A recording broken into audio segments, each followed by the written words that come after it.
What is going on, guys? I hope that you all are having an amazing day, and I look forward to having a little discussion with you and showing you something that has not been on this channel so far. So the gun behind me, you guys have actually seen on the channel so far if you've been following along.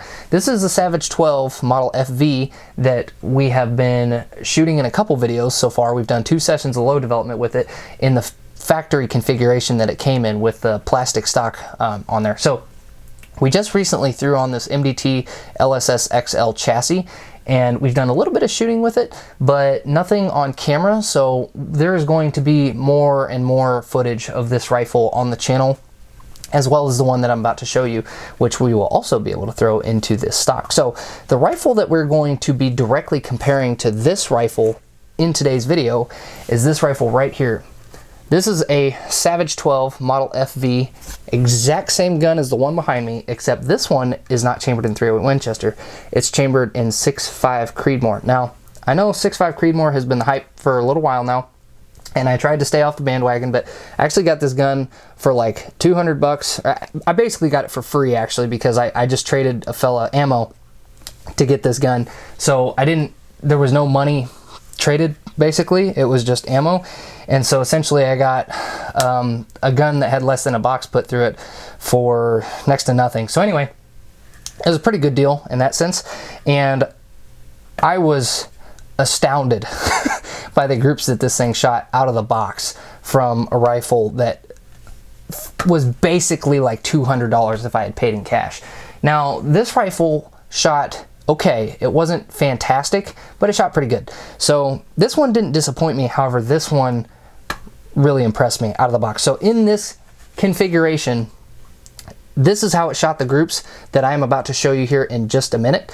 But I wanted to let you guys know that I have used all of the same components for both of these rifles. They were both fired in the factory configuration with an EGW base. It was ordered the same bases. I torqued them to the same specs. I cleaned them the same way. Everything was the same. Now, the only difference has been that this rifle was pre-owned by someone else, and they didn't do a factory break-in at all, which is fine.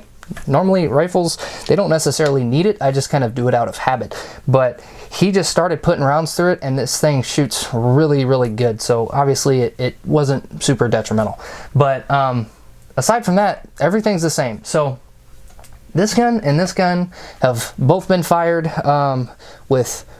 This one has 2 batches of load development. This one has 1 batch of load development. I did not fire the 6.5 on camera because I had, if I remember correctly, 2 cameras down at the time that I shot it, so I just didn't even try to film it. I just went out and shot it to get some data, and I was really impressed with what I saw, so I figured, you know what, even though I didn't film the shooting of it, we're definitely going to be showing the group. So basically the point of this video is we're just going to be doing a direct comparison between the 6.5 and the .308.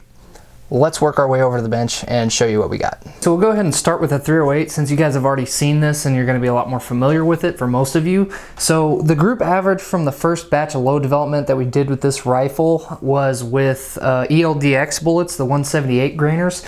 And I'm not going to go super in depth on the loads on these targets, but I really just kind of wanted to give you an idea of the shot size specifically.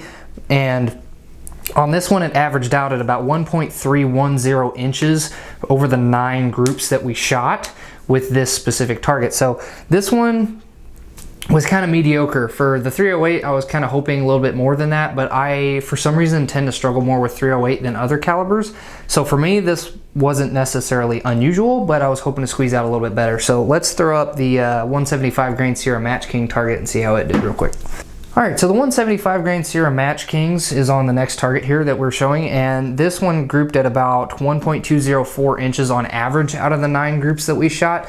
However, some of that may have actually been neglect of loading on my part, because I was kind of rushing this video when I shot it and these loads because I didn't have a whole lot of time to shoot these loads before I had to get hip surgery. So I was trying to complete a lot of projects at the same time in a very short period of time, and so I could have probably loaded them a little bit better. You should never rush any kind of reloading. It was all safe, but they didn't come out exactly the way I wanted to. But anyway, it still didn't do too bad. It was about 0.1 inches smaller overall in the groupings versus the first batch of load development that we did, so it was a slight improvement, but still not quite down to that under an inch mark that we were hoping for. I was really wanting to get the gun down to like a 3/4 inch gun consistently, which is probably still doable, but I'm just gonna have to do a little bit more on my end to get it to that point. So anyway, this is with the 175 grain Sierra Match Kings.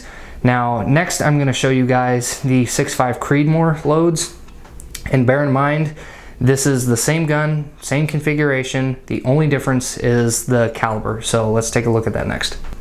All right, so save the best for last, obviously. This sucker grouped at about 0.752 inches on average over 9 shot groups, all shot prone from a bipod. We do all of our shooting the same way, at least up to this point.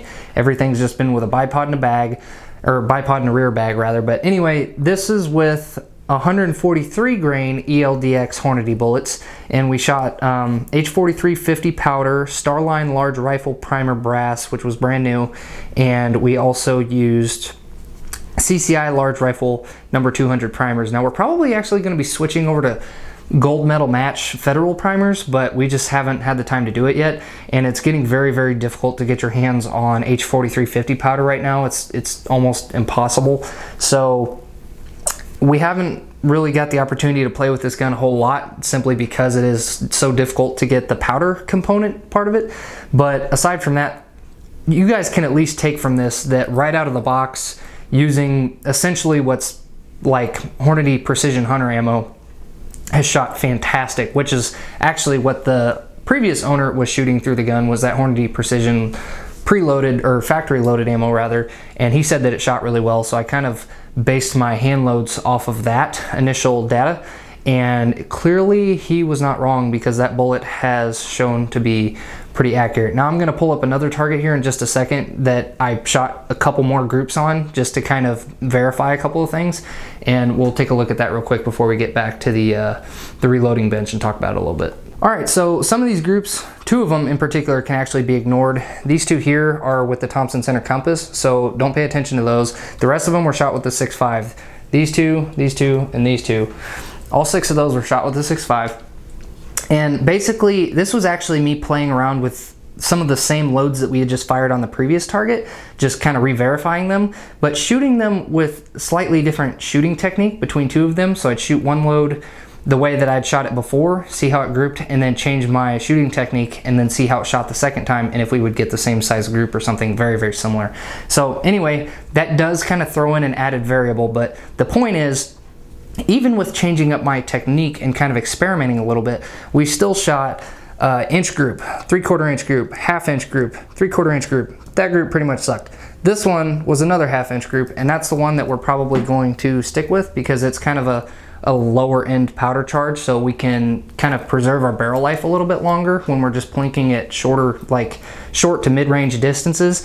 And once we start reaching out farther, we can definitely crank up the powder charge and still get really far out there pretty easily. But anyway, I just wanted to show you guys that even after shooting those 9 groups and getting really good results, we re-verified them with playing around with different shooting technique, and still we're consistently getting under an inch pretty easily, even though that when I had changed my mechanics a little bit, it threw the groups off. But one way or another, this gun is still very, very capable of shooting even half-inch groups. So I just have to do my part, but clearly the gun is capable of doing it. So anyway, we're going to play with this gun quite a bit more on the channel. We're going to be throwing it into that MDT stock and giving it the best chance we can give it.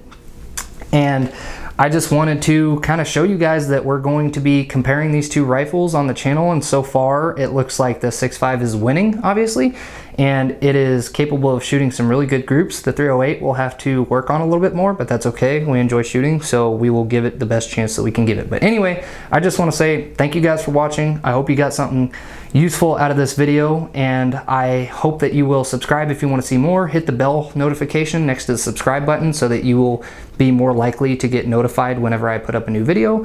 And if you do like this content, you have questions, concerns, comments, leave them below, and I'll try to get to them as soon as I can. Aside from that, again, thank you for watching. We appreciate you being here, and we hope to see you all again on the next video.